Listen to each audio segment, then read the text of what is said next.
इकाई के अध्यक्ष आदरणीय निर्भय नारायण गुप्त जी को आमंत्रित करती हूँ। आकर वो सभी का धन्यवाद ज्ञापित करेंगे और साथ में हमें थोड़ी देर के लिए अपने किसी वरिष्ठ के लिए मौन रखकर, अच्छा आप आ चुके हैं तो मैं चुप हो जाती हूँ। मैंने स्वागत भी किया था और धन्यवाद ज्ञापन भी मैं ही कर रहा हूँ। इससे पता चलता है दुनिया गोल है, आप परेड में घूम रहे हैं। नहीं, इससे ये लगता है कि अगली बार फिर मिलेंगे और मैं फिर से वहीं से शुरू करूँगा।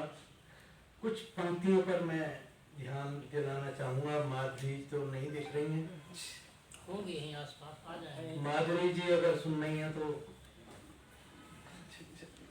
कुछ पंक्तियों पर सबका ध्यान चाहूँगा। दबे दबे से स्वर अकुलाए मांग रहे क्यों ठोर, तेज तुम्हारे मुखमंडल का कहता है कुछ और। तेज तुम्हारे मुखमंडल का, माधुरी जी सबको दिखाएं। रेखाएं ललाट की हैं गहरी, माथे पर क्यों बल है, सीना ताने वार सहे जो ढूंढ रहा क्यों संबल है, अमरदान के कर ये सुंदर छीन रहे क्यों कोर, दबे दबे से स्वर अकुलाए मांग रहे क्यों ठोर। मेरी पंक्तियां नहीं है, पंक्तियां माधुरी जी की हैं। मैं सिर्फ वाचन कर रहा हूँ।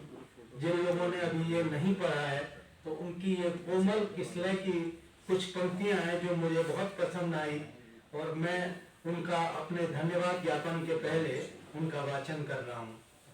अखंड साधना चले चिरंतन अपना लक्ष्य यही था, यौवन हो मधुमास समर्पित ऐसा भान नहीं था, दर्प दहन प्रतिपल होता था शीतल है क्यों सौर, दबे दबे से स्वर अकलाए मांग रहे क्यों ठोर, तेज तुम्हारे मुखमंडल का कहता है कुछ और। सबसे पहले धन्यवाद मैं दूंगा माधुरी महाकाश जी को, जिन्होंने ये पावन अवसर उपलब्ध कराया। हम सबको यहाँ इकट्ठा होने का मौका मिला और इतने गंभीर विषय पर सबके विचार सुनने को मिले। इतनी सुंदर रचनाओं का उन्होंने सृजन किया है। मैं इसके लिए उन्हें पुनः पुनः धन्यवाद देता हूँ और इसके साथ ही धन्यवाद देता हूँ जिन्होंने धन्यवाद देना था लेकिन वो नहीं आए, ऐसे श्री दिनेश सिंह जी को, जिनको कहा गया कि धन्यवाद उन्हें ही देना है, लेकिन कहा कि मैं माइक के छूंगा ही नहीं, मैं माइक की परछाई में भी नहीं आऊंगा।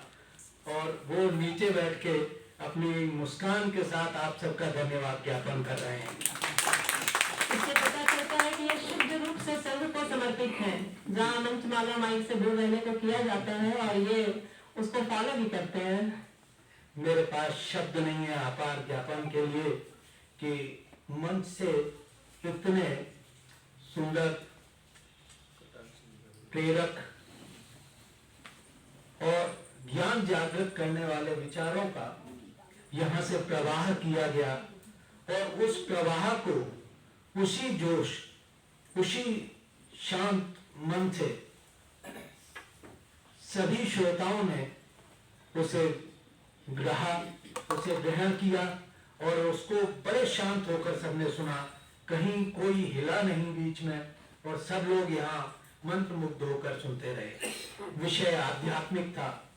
आध्यात्मिक विषयों पर आजकल सुनने के लिए बड़ा मुश्किल होता है श्रोताओं को इकट्ठा करना, लेकिन आप सब एक सामान्य आमंत्रण पर यहाँ आए। मेरे पास शब्द नहीं है आभार ज्ञापन करने के लिए। जिन जिन को आमंत्रित किया वो सभी उपस्थित हुए। मैं अभिभूत हूँ उनके प्रेम से, उनके स्नेह से और उनकी अपने दिल में स्थान देने के लिए। और अब चूंकि बहुत कहा गया है तो मैं अपनी कुछ पंक्तियों के साथ आप सबका इसी में काव्यान आपके कुछ चंद लाइनों के साथ ही सबका आभार ज्ञापित करता हूँ।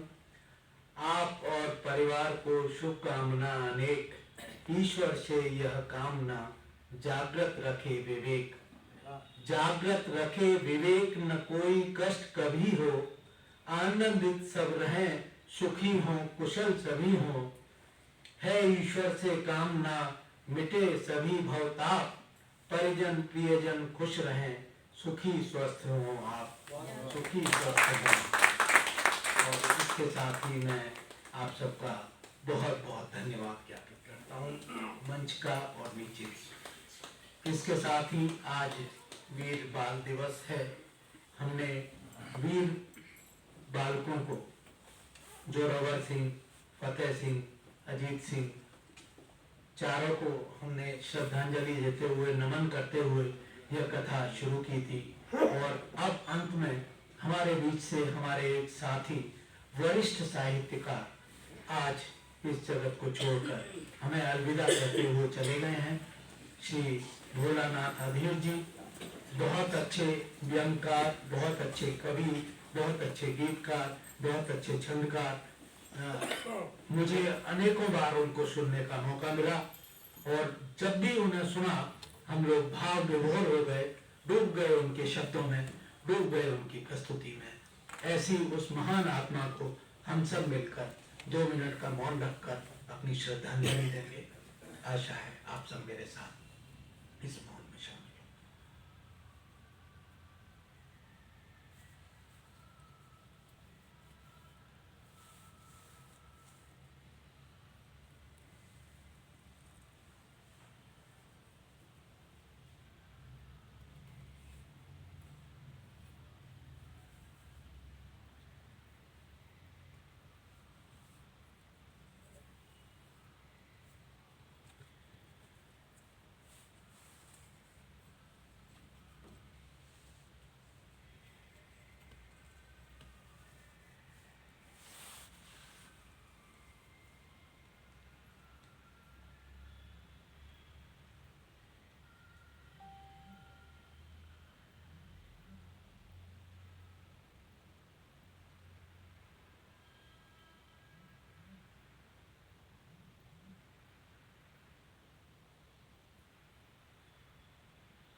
ओम शांति शांति शांति।